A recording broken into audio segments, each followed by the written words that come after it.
last week, they were completely rammed. They were filled up to the gunnels, they were queuing down the street. They said, you should have been here last week. I swear, you should have been here last week. Oh yeah, you should have been here last week. Hello and welcome to the podcast You Should Have Been Here Last Week, presented by myself, Steve Gribbin, and Paul Ricketts, in which we interview some of the UK's top comedy promoters and ask them some very searching questions about the hidden meanings behind the comedy circuit, such as the Illuminati, etc., etc. And with us today, our guest is Guy Thomas. I was going to say the doyen of Northwest comedy clubs. We'll get started. I mean, the first question we ask everybody is, why did you actually become a comedy promoter? I'm going to guess it was probably like quite a few people, is I was starting out on the circuit and I wanted gigs. And I was like, it's that thing of kind of, oh, what's the best way of getting a gig? Ah, cool. Yeah. I apply to myself. I'm going to say yes, aren't I? Cool. If I run a gig and apply and don't get a slot, I'll be really annoyed. So, right, I'll run a gig. I can't turn myself down. And I wanted some MC experience. So I thought, right, no one's going to give me it. So, sorry, I'll do it myself. That seems the best thing to do. So, yeah. Yeah, you'd have to have really low self-esteem, wouldn't you, to turn yourself down? Really low self-esteem. I know I'd be lying on my own CV. It's like, you've not closed the store. This is nonsense. It's kind of, that's. But yeah, thankfully, I made the paper sift, and I emceed my first gig. So, what year was that then, Guy? What time frame are we talking about? Maybe about 15, 16 years ago. Things were very different then, weren't they? Things were different then. Yeah, in so many aspects of both the world and of my life. Things were different then. I mean, so what steps did you take? I mean, how did you go about becoming a promoter, basically? What did you do? I think I made the smart decision of holding it in my hometown in Saltburn, and I'd moved away from Saltburn, but I'd occasionally go back there and have friends kind of be there. So I was like, right, okay, I'm going to contact the theatre. And I've always worked in bars and restaurants at that point. So I'm like, right, cool. I know what kind of hospitality and how to look after people, and I'll get the word out. But then I thought, right, people are going to want to see who went to school with me, and I know, and Saltburn's a smallish town, but I knew people there. They're going to have the same reaction I would have if I saw a friend from out the blue say they were going to be doing stand-up, go, oh, cool, I'm going to go along and watch him fail. That'll be hilarious. So I banked on the kind of rubbernecking car crash brigade of kind of like, cool, we've got to get tickets to this. This is going to be awful. Let's go see it. And then anytime we see Guy in the future, we can say, remember that time you put on a gig and you weren't funny? That was brilliant. And I thought, right, but if they buy tickets for that reason, hopefully I'll have enough quality acts on that they'll laugh at that we'll get away with it anyway. So that was my plan. Put it on my hometown where I knew people, and just encouraged like friends to kind of get the word out and bring people. That was the trick there. Well, where was the first gig? Where's the first ever one? Saltburn Community Theatre. Saltburn Community Theatre. Okay. Yeah, 10 feet tall. Pete Vincent does gigs there now, but I did it there to start with. Did 3 gigs there. The first 2 of which sold out, which was brilliant. Then the third one wasn't selling as well, and I was wondering why. And because the theatre put out a programme and delivered it to every house in Saltburn, and they put the wrong date of my comedy night on. Oh God! And thus, it took quite a bit of word to get out. So, yeah, but they still charged me full fee for the hire. So I was like, look, it can't work like that. No. How about we just forget this one, don't charge me, and I'll go again. And they said no. So I moved it to the hotel. But interestingly enough, the first 2 gigs we'd put on at the theatre was their busiest bar take ever.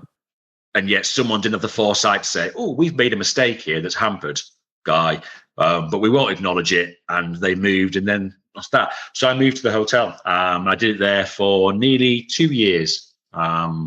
But then the owner and his friend tried getting on stage, and thus that night came to an end. Oh dear. Yeah. I mean, is it funny that because we talk to a lot of promoters and they seem to have this problem with, especially if you're in venues that they've got a landlord in situ, there's a kind of part of them that's a bit jealous of the comedy, and because they think of themselves as performers in their own right, and of course that is disastrous, 100%, isn't it? 100%. That was the case with the Saltburn one. Him and his friend had a few beers, and he's like, "It's my hotel," and I'm like, "It's kind of my room for the night, though." Oh God!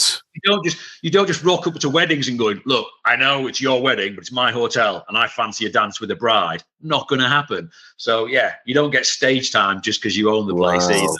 So did they both get up, or was it what his friends tried. His friend had gone to the toilet, like a walk right down the centre to get some attention, whilst I was waiting to bring an act on, and obviously, so I mocked him for it, and then so he came on and said, "Well, oh, you think that's funny? I can do a bit," and it's like, right, like trying wrestling the mic from me. Yeah. And so and everyone was like, what the hell's going on? Because this is the other thing. In that gig, in Saltburn, small town, a lot of other people knew each other. No one really knew who this guy was. And it was, when you'd get booed in that scenario anyway, but instantly everyone was like, get off, kind of what you're doing. Wow. Where the owner kind of like, right, it was my place. You know what I mean? Stop telling my friends it. It's like, oh, Jesus. Yeah. So, yeah. Booze and bullshit landlords. It's. I once did a gig in it was in the London Boozer, and the landlord, the bar was opposite the stage, and he had like a microphone in there where he used to call the bingo. This is about 20 odd years ago, and he used to heckle the acts with the microphone. I mean, it only lasted, I think, I wasn't promoting it, but only lasted about 2 weeks. People said, "I'm just not coming back," because you just go, "Oh, he's a bit shit, isn't he?" Yeah. That's what you need. Heckling. Amplified heckles. That's exactly what the comedy world needs. Oh no! Don't be giving them ideas, guys. Oh my God. So, what gives you the most amount of pleasure from booking a comedy night? What you said is the biggest high for you? The biggest high is, and I'm lucky. I've got some good gigs with well-attended audiences, and it's good. But each gig there's a little side door, always glass door, and I can everyone's there facing the stage, but I can look in and just face the audience. And there's genuinely, when you see a comic on stage smashing it, and you look out on the audience, and they're not paying any attention to anything else. Do you know what I mean? You could be 2 foot away from them, staring at them. They wouldn't notice you because they're just totally lost in laughter. It's just the best thing, because you think to yourself, right, I've tried booking the right people. I've worked hard getting all these people in now. And that's got to be the culmination. Is it going to go well? And when it goes so well, where people have just absolutely lost the plot with laughter. I mean, it's just it's the best thing to witness. I mean, I love your because your club, is it Grafenhall's, just got the other room in it. That you can see it from through the other room, and I do like it sometimes. Yeah, it's the one Goldborn's got the other room. Yeah, and it's brilliant because they're going mental in the main room, but you just look in there, and I think it's great. There's just guys just there playing darts. It's bizarre. like nothing's happening next door. They're just going, "I'm playing my darts."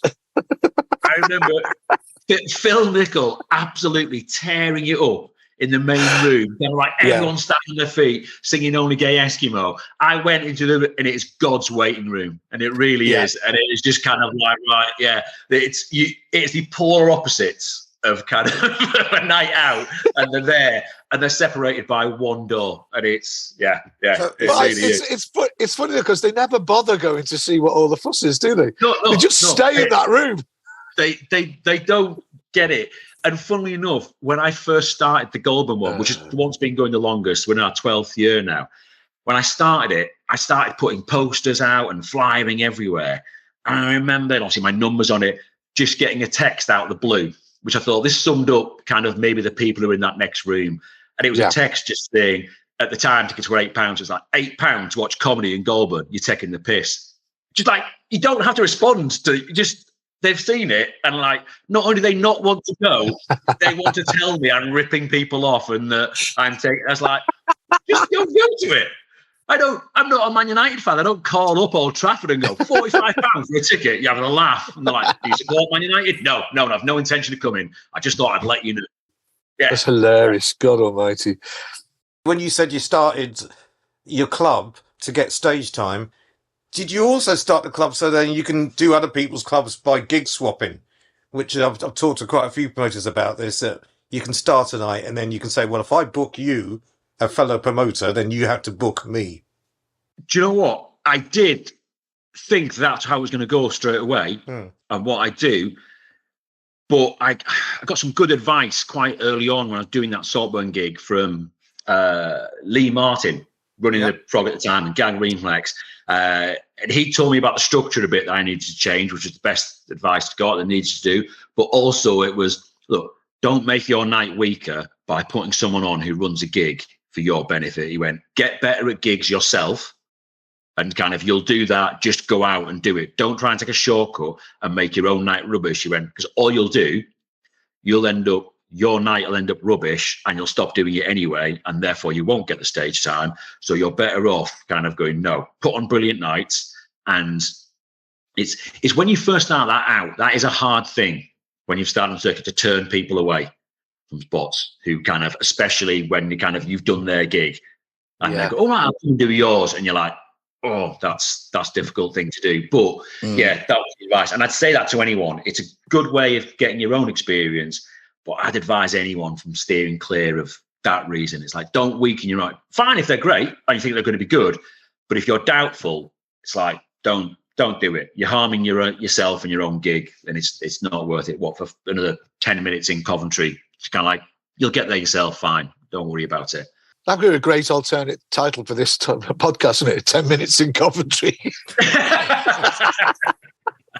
I mean, we talk to a lot of promoters, and they always say this about. I mean, you've touched on that there about you're hyper aware that if a night goes badly, you've only got maybe another couple of nights to save it because people talk amongst themselves. And it's hyper now because of social media, etc. So you constantly got to be on your guard against it. It's got to go as well as it possibly can. You can't afford 2 bad nights in a row, can you? No, even though my gigs have been going years and I've got a lot of audience, that's the thing I'm always worried about. I'm always concerned if kind of like, and thankfully it's, I can count on one hand the kind of bad nights I've had in that time, which is I'm thankful for. But I've had a headliner crash and I'm like, Jesus Christ, I hope people come to the next gig. The next gig has to be good. And you just panic. And even then, when they've been coming, they're like, I might give the last one a miss. I might give the next one a miss. And you just, it sometimes it is, the tolerance level is almost non-existent. I've got hopefully a bit of credit in the bank now. And people know it's a regular audience, but it took a while. It took a long while to build that up. And that's so yeah, it's the hardest thing because if, you support your football team, and I'm a Middlesbrough fan, if I'd stopped going to a game because they were shit one time, I've been to 2 games in my life. That's the way it would happen. So we need a bit more license. And if you saw a crap film at the cinema, you don't never go to the cinema again. But with comedy, it seems to be that kind of like, right, it's weird that, isn't it? Because it's no other art form of people so invested in it. Yeah. I MC the gigs every month and because then having to write new material each time, it's usually like what's gone wrong in Guy's life since the last gig is a good part of the show. But obviously you're going to embellish it. And the amount of people who kind of like, oh, wow, I didn't know, that must be hard for you. I'm like, yeah, I made that up. That was purely so you'd laugh. I was like, how have you not worked that out yet? And it's kind of like, that's why we're here. It's not therapy. It's not therapy for me. I was trying to make you laugh, so I made it funny. God. That's hilarious. I can't believe you did that. I didn't get myself locked in a McDonald's toilet. I just thought that would be a funny thing to tell stories about. But yeah, that's it. They would sometimes. So how long does it take to establish a night? Dolburn took a year to do, and I worked hard on that.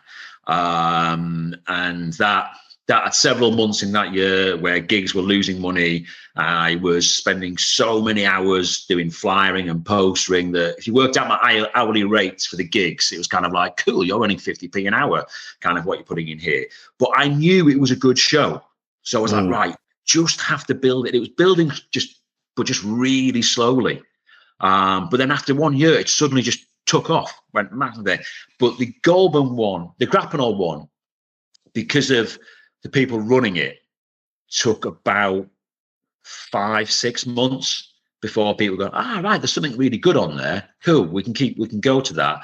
And the Homebridge one took slightly longer because COVID broke it up, just as momentum was building. But it's, but yeah, I'd say you have to give a gig 6 months. You have to. So if people try 2 or 3 and it's not working, it's like, yeah, there's things you can change, but you've got to give it at least 6 months, definitely. Well, that leads us on to the other question. Is there any top tips you've got for other aspiring promoters for things to do that would make a gig work? Yeah, I mean, the lineup is everything. And that's the thing as well. And like I say, if you're going to start promoting, be realistic with your ticket price cost compared to your lineup. Don't charge people 20 quid and put open spots on. You'll lose straight away. Have a realistic match. Look around what other people are charging and what kind of level acts they're putting on. The show has to be brilliant. If the show's brilliant, it will make money, fingers crossed. But the show has to be brilliant. And if it's brilliant, then that's what it'll build up. But if your entire reasoning for doing it is to make money, I don't think that's, you've got to do it the other way around. So it's kind of like, right, make the show brilliant, make the show as best you can, and be prepared to lose money. If you're not, don't do it. Don't do it, because 1, the stress of not making some money on anything will kill you anyway. And 2, it's just kind of, unless you're really lucky, I know that that's not going to happen straight away.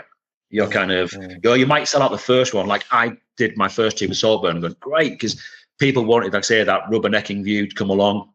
And because it was good, they came along to the second one. But then the third one, I lost, and admittedly, I'd like to think through no fault of my own and it being advertised the wrong day, but I lost hundreds of pounds. And I was like, right, okay.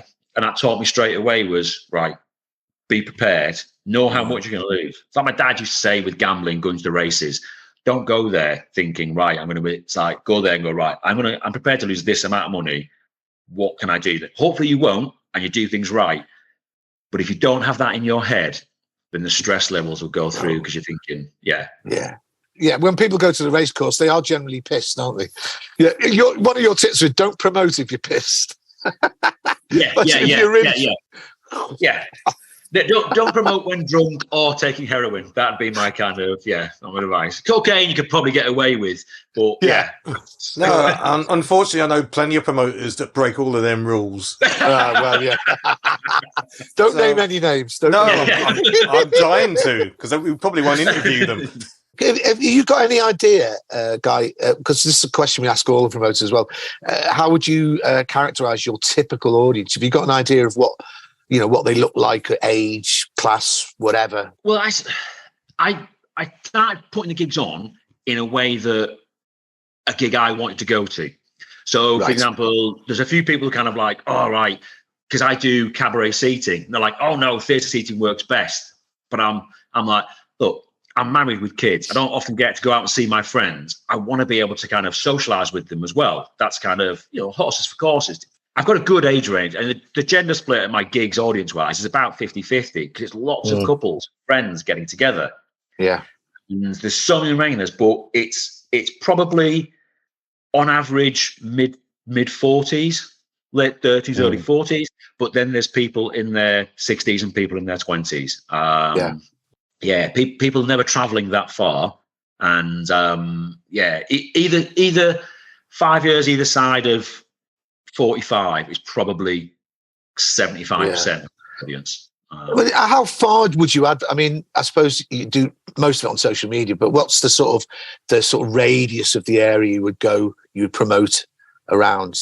I don't think there's anyone coming to my gigs who lives more than 10 minutes away from the venue. Right. Okay. And I think, and that's kind of the venues I like. I always make jokes on stage of kind of, look, keep supporting this gig, because if you don't, there is fuck all else happening in this town. It's like a threat. Yeah, and I think that's the thing. If you put it on somewhere where there's not a great deal going on, but you make it really good, then they're kind of like, cool, we can go to that. We don't have to go to, say, for Goulburn or Grapnel. We don't have to go to Liverpool or Manchester to go see something that's of the same quality.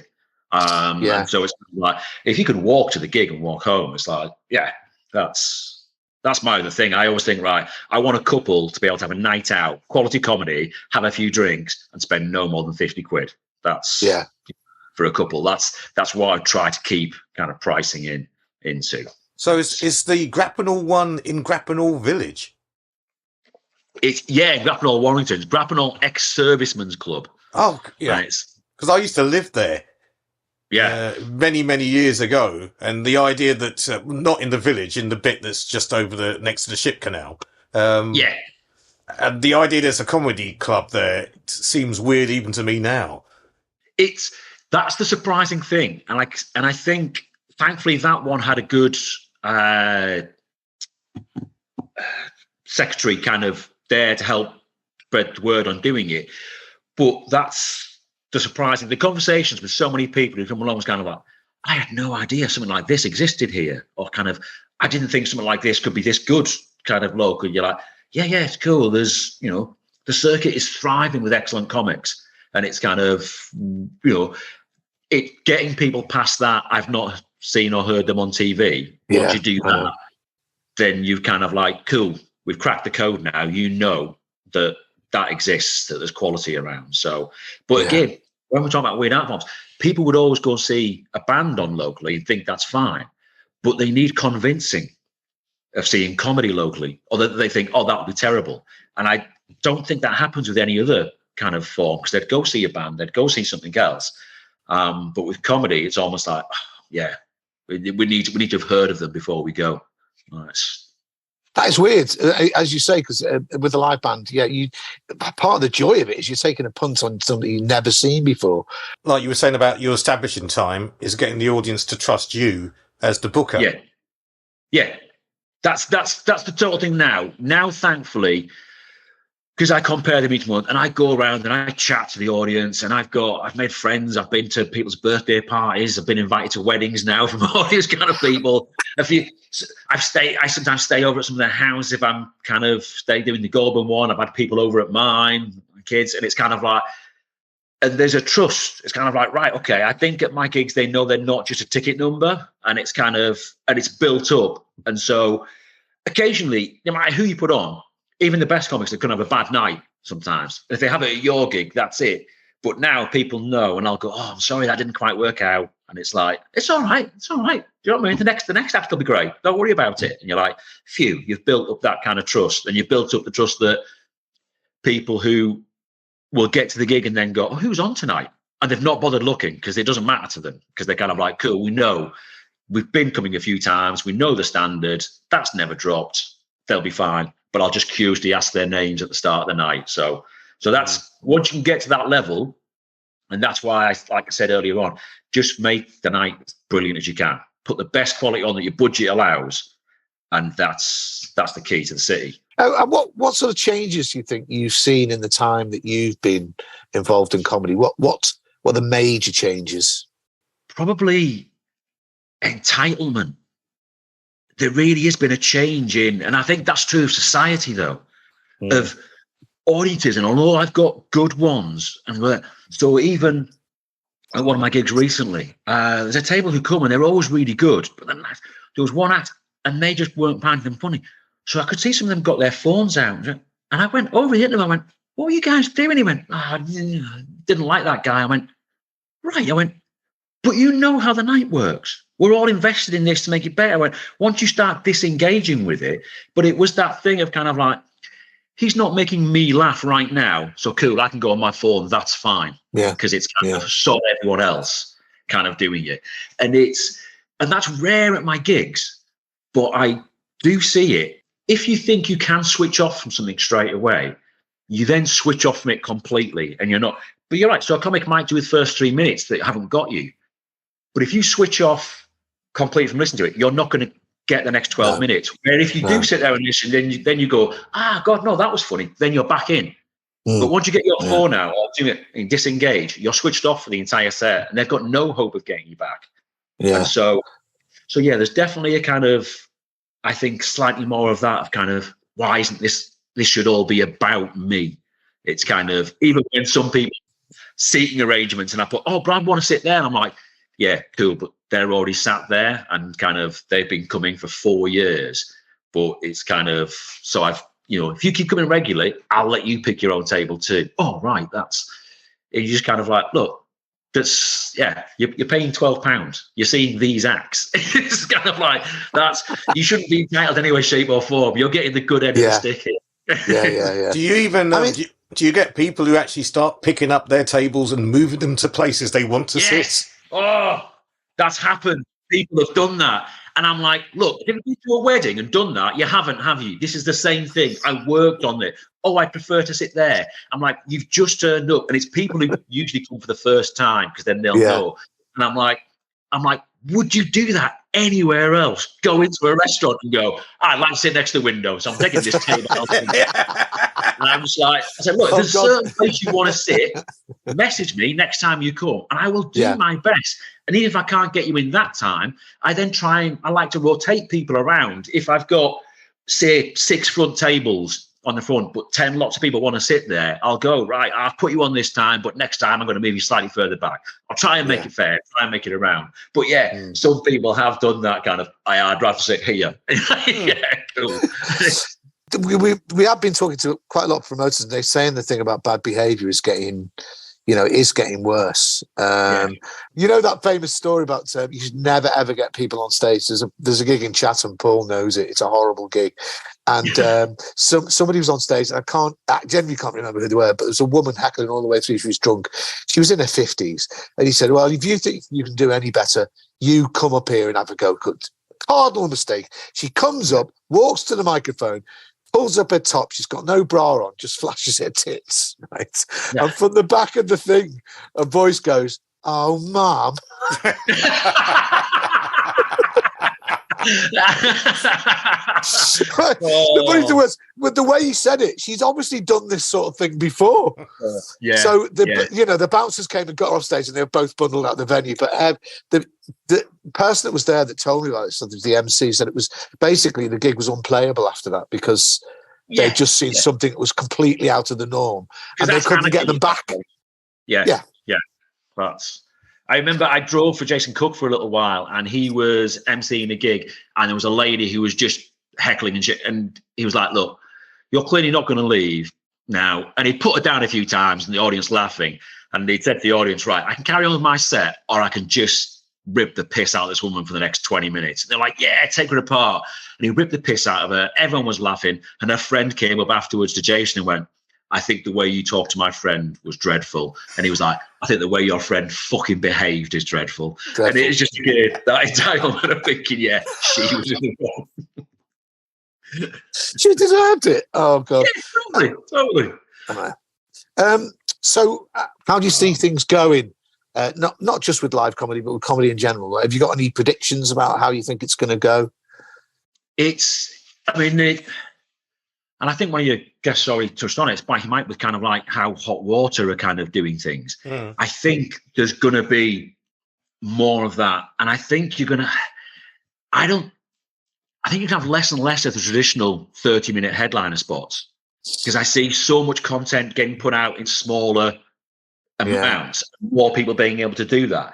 I can see more people doing kind of in a city centre, say 4 gigs a night, but literally doing 10, 15-minute sets. And I kind of hope I'm wrong on that, because I love being able to invest in a closing act, doing 30 minutes, seeing where it goes, because you can take people more places doing that, and you can build up something more. But I think because of everything is getting shorter and shorter and shorter. I mean, cricket's gone from test match to 1 day to 2020 to the 100, so it's even less deliveries. Soon it'll just be like, right, 1 delivery, that's it, we're going to go there. Soon it'll be kind of, comics, like with the content getting put out online, it seems to be getting shorter and shorter. And I think to myself, will that transcend to clubs of getting shorter and shorter sets? I hope it doesn't. but I could conceivably see it happening. But yeah. Do you think that, I don't think anything can ever really replace the live comedic experience, though, can it? It can't be replicated. No, and that's the beauty of it. It's bizarrely undervalued, yet you say to anyone who's been to a brilliant comedy night, because this is what I always put on one of my taglines, like, what's better than laughing? What's better than laughing, drinking with your friends, and just being totally lost in the moment? I love going to see live bands and the music, and that's amazing. But when you're just uncontrollably laughing, just filled with joy, it's the best. So it's kind of, I'm hoping to God that's it. People still keep investing in it. But I think your thing about shorter shows. I mean, it already happens in America where the shows are much shorter than the ones in the UK. And I remember going to New York and telling them how long we had and how much we were getting paid for it, and they were just going, "I can't believe it." I mean, they just found it really 30 minutes was a dream for them. I've been to New York and I went to a couple of comedy clubs for the same reason, and I was like, Christ, I just watched 8 acts do kind of 8 minutes. Exactly. And they were all just zooming around New York and doing that, and I was like, God, you can't really get into a story here. No, and it's really they're ridiculous 2-drink minimum. Yes, 2 drink minimum. 2 drink minimum. And there's no intervals. And once you've seen, as I say, I went to LA to the comic strip, and I must have seen 15 acts because being British, I wanted to get my money's worth. My American friends wanted to stay for 3 drinks and go, and I said, no. Yeah. And I'm telling you, after you've seen 10 acts go, so I'm half Jewish and half Asian. Yeah, exactly. So it's like, oh God, the same thing. You're only just getting started and then you're off. It's like, no, give yourself time to kind of take you places where you can't go in 8 minutes. That's what you want. So it's that kind of thing that I think that might happen over here, but I hope to God it doesn't. Yeah. I mean, I'm trying to practice or get the idea of just the punchlines, no setups. Just to really... don't even go on stage, get them printed out, just hand them out to the audience and then just go. They can make up their own setups. That'll be fine.